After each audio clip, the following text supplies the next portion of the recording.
Today we're looking at binomials containing radicals. So binomial, if you remember, when we did binomials before, we looked at some that looked like this. Remember these? Do you remember how to multiply them? What we did was we used FOIL. Remember? We did FOIL. We did first. That gave us 2x squared. First. And then we did, let's see, outer.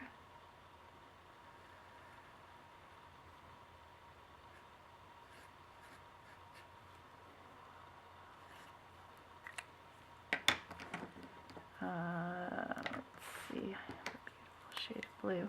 Inner. And then we did last. Oops, I forgot to write my, let's see, what lovely color did I use? F-I.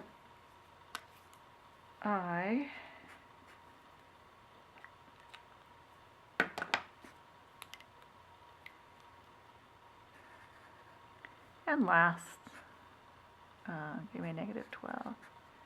Okay, so we used FOIL, and then we combined like terms. So these two are like terms. We're going to combine those together, and we would have gotten 2x squared minus 5x minus 12, and that is multiplied together using FOIL.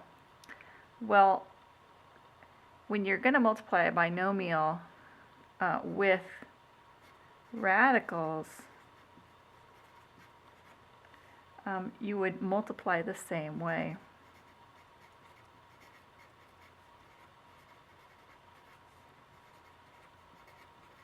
Multiply the same as before, and I'm going to show you just right next to this. If I have 4 plus square root 2 times 3 minus 2 square root, I have something there I can't write, 2. Okay, so there is my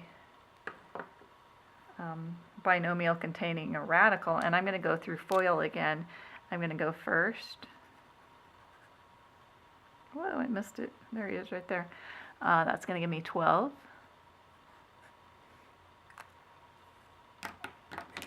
Then I did outer. 4 times -2 is -8, and I have a square root 2 with it. And then I did inner. That gave me a plus 3 square root 2. And then I did last, which would be here to here. And that would give me 2. So it's a positive and a negative. It's going to give me a negative. And it would give me 2 times, I'm just going to write it like this, 2 times square root 4, just so you see. Okay, 2 times square root 4, hopefully you can see that whole thing. 2 times square root 4, yeah, it looks like you can. Okay, and then I'm going to combine like terms. Well, if you look at this one, I'm just going to do a little rewrite here without combining like terms, because I'm going to change this one over. The square root of 4 is 2. So that 4, what's going to happen is it's going to change to 2. So I have 2 times 2, or 4. So I'm going to get minus 4. And now when I combine like terms, I have this one and this one that are like, and then those two center ones are like. I can just combine them together. I have 12 minus 4, that's going to give me 8. And I have a -8 square root 2 plus 3 square root 2, or a -5 square root 2. Okay, now with this type, we usually got 3 terms. We didn't if we had difference of squares, but typically we got 3 terms.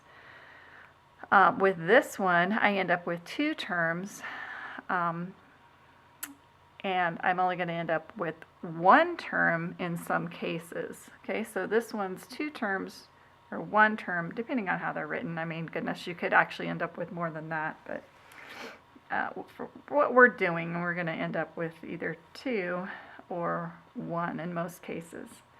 All right, let's talk about a conjugate.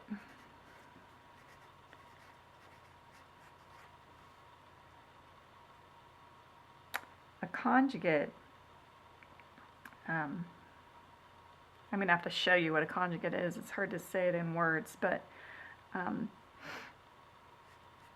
here's kind of the definition. The product, okay, so when you multiply them together, of conjugates,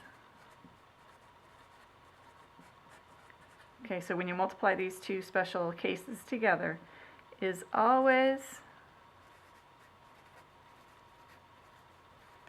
an integer, or the radicals go away. Okay, so there's a little definition for you. Let's see here. I know I have a yellow, oh, I had a yellow Sharpie. Oh well, here's a yellow highlighter. Okay, so this then is kind of the definition. I'm going to show you though, really, here. So the middle term goes away, the radical goes away. So when we're looking at something like this, 5 minus square root of 3, I'm going to multiply it, or its conjugate is something that where the middle term is going to go away. Well, when we did these, when the middle term went away, if you can remember, what we did was, I'm actually going to show you here, we would have done, let's say, we want the middle term to go away, 2x plus 3, 2x minus 3, and that middle term would go away, right?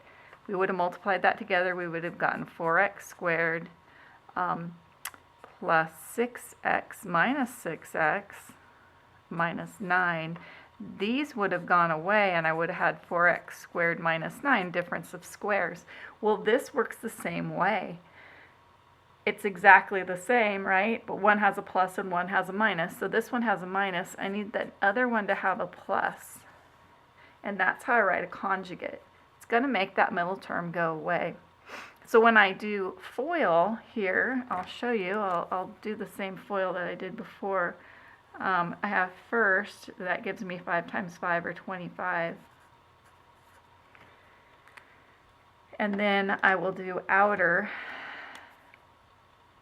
So that's going to give me right here, it's going to give me 5 plus 5 square root 3.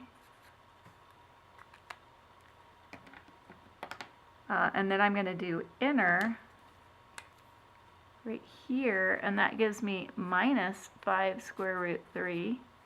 And then last here is going to give me, I have a negative and a positive, it's going to give me a negative.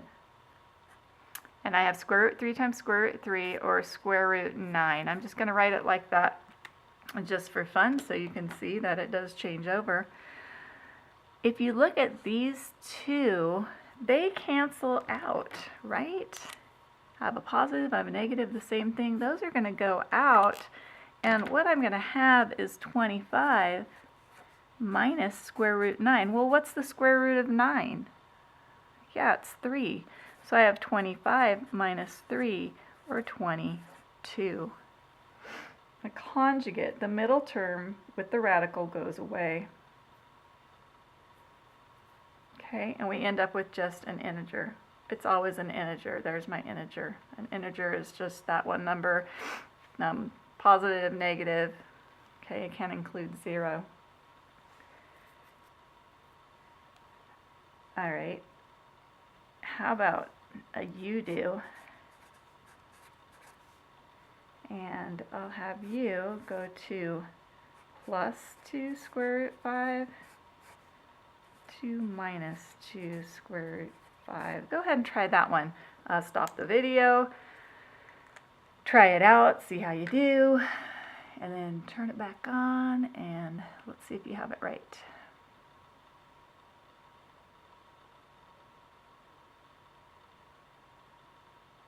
Okay, I keep losing my pens. All right, here we go. We're going to go FOIL we're going to go first. This is a different pen. 2 times 2 is 4. And then we're going to go, oh, there it is. We're going to go, let's see what I do. Inner, just trying to find the right colors because I got everything mixed up. Inner, I'm sorry, outer. That was outer next.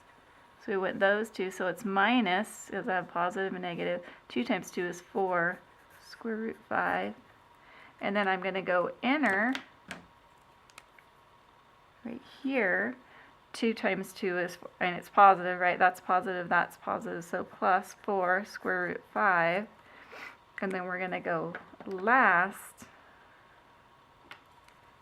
right here. 2 times 2 is, it's going to be negative. I have a positive and a negative. It's always going to be negative. I have 2 times 2 is 4. I'm going to write it like this, square root 25, because I multiplied the things under the radical sign together. Okay. You're not going to be doing this soon. You'll be able to just do it in your head. These two are going to cancel out. And then what I have is, I have this 4 minus 4 square root 25. But you can't leave it that way. Don't leave it that way. What's the square root of 25? That square root 25 is going to go to and bring out of that radical sign. I'm going to end up with a 5. So what I'm going to have then is 4 minus 20. 4 times 5 is 20. 4 minus 20 is negative 16, and that's what you should have gotten, is negative 16. Good. All right, I'm going to have to switch pages on you here.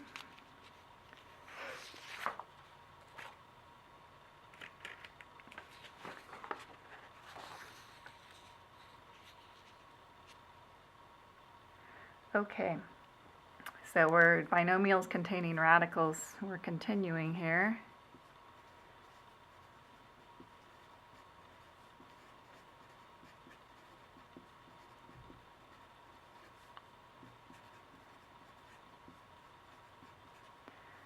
This is just a continuation. Okay, so the next thing is, why do we need these? Why do we need these conjugates? Do we need to know about conjugates?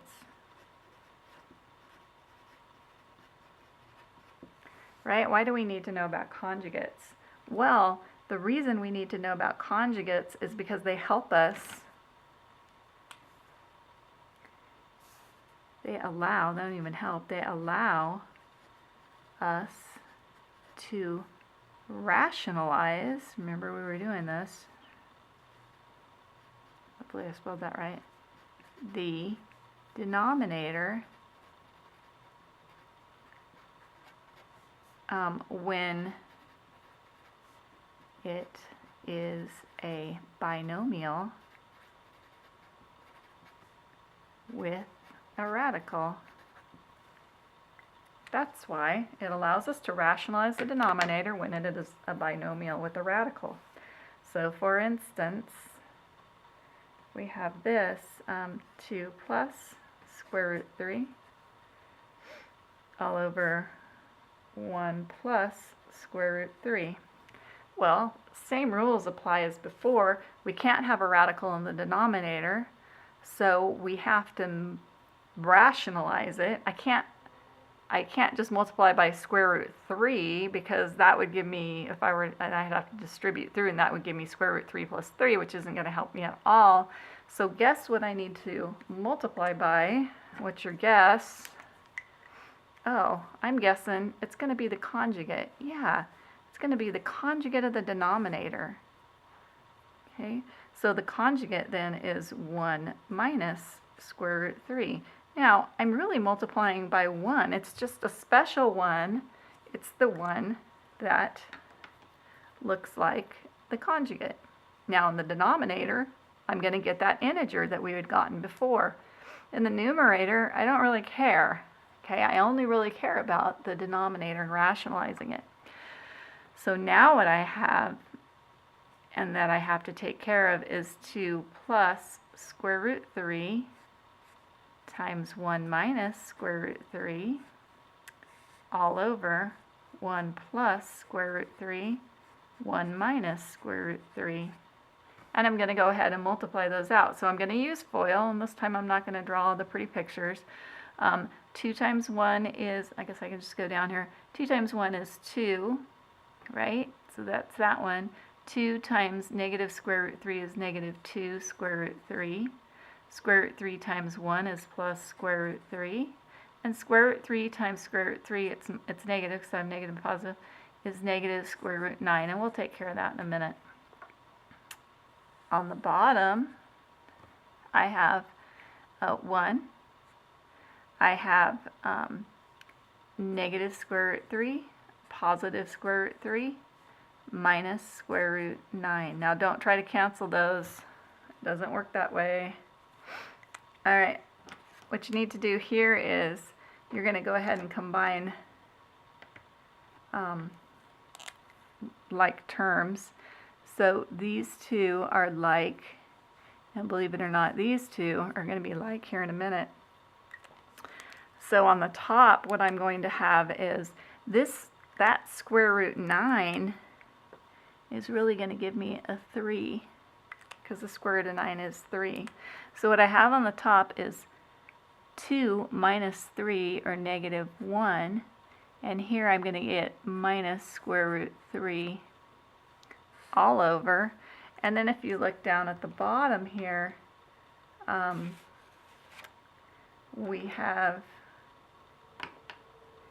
sorry, just trying to find a different color. These two that are like, and these two that are like, but we already know that that middle term is going to cancel out. And you can see now that it cancels out. I have a negative square root 3, a positive square root 3. Those are going to go to 0.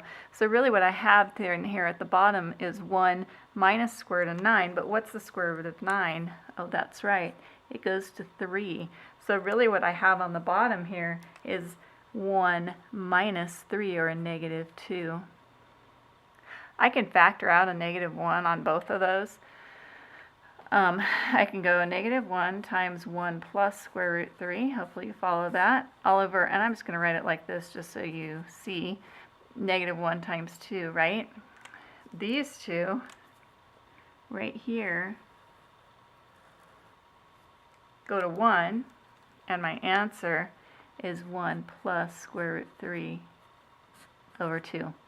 Okay, so you have to think about it. If you have a bunch of negatives, you need to start thinking about whether or not you can simplify that at all. I'm going to have you do a you-do, and then I think we're probably good. So here is a you-do. I'll give you something pretty simple. Okay, and I want you to rationalize the denominator. So go ahead and stop the video. You can rationalize the denominator. Turn it back on when you're ready.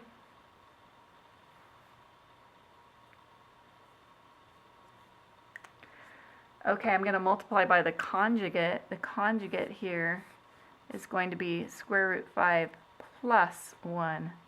Square root 5 plus 1. And I'm multiplying, really multiplying by 1. It's that manipulation number. So now what I have is 1 times all of that, which is just going to give me square root 5 plus 1. On the bottom, I'm going to go ahead and multiply. I have square root 5 times square root 5, or square root 25. I have plus square root 5 minus square root 5. They're conjugates, that's why we multiplied by that conjugate. And then I have minus 1. I'm going to combine like terms. These, believe it or not, are like, because that's a perfect square, and it's going to go to 5. What I have then is square root 5 plus 1 all over 4, and that's going to be my answer. How did you do? Okay, I think we're good for these notes, so we will work more on these in class.